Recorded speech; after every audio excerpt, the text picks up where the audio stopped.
If 2i minus 3j and 8i plus pj are parallel vectors, what is the value of p? आपको याद होगा last question में हमने देखा कि दो वेक्टर्स परपेंडिकुलर हैं और हमने एक अननोन वेरिएबल p को कैलकुलेट किया। अब क्वेश्चन है कि अगर ये दो वेक्टर्स पैरेलल हैं तो अब p क्या होगा।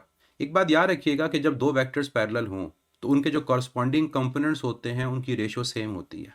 कॉरस्पॉन्डिंग कंपोनेंट्स का मतलब क्या है, एक्स एक्स, वाई वाई और जी जी। तो ये बात याद रखिएगा कि अगर ये दोनों वेक्टर्स हमारे पास परपेंडिकुलर हैं तो आपने कॉरस्पॉन्डिंग कंपोनेंट्स की रेशियो लेनी है। मतलब आई को आई से तो ये आएगा 2/8। फिर इसी तरह y को y से, जब y को y से लोगे तो -3/p। और इवन अगर यहाँ पर k भी होता तो वो रेशियो आपके पास सेम होती।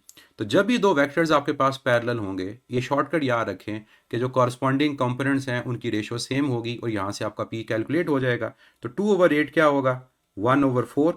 और ये आपके पास आएगा -3/p क्रॉस मल्टीप्लाई।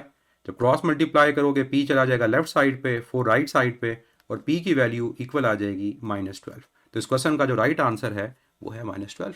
तो इतना आसान है कि अगर दो वेक्टर्स पैरेलल हों और किसी अननोन फैक्टर को फाइंड करना हो। और मैं फिर बता दूं कि अगर यहाँ पर k होता तो यहाँ पर आप उसकी रेशियो को लिखते और वो भी सेम होती। और फिर आपने सॉल्व करने के लिए कोई से दो वैल्यूज़ को लेना है और उनको कंपेयर करके आंसर को फाइंड कर लेना। तीनों को सॉल्व करने की ज़रूरत नहीं होगी।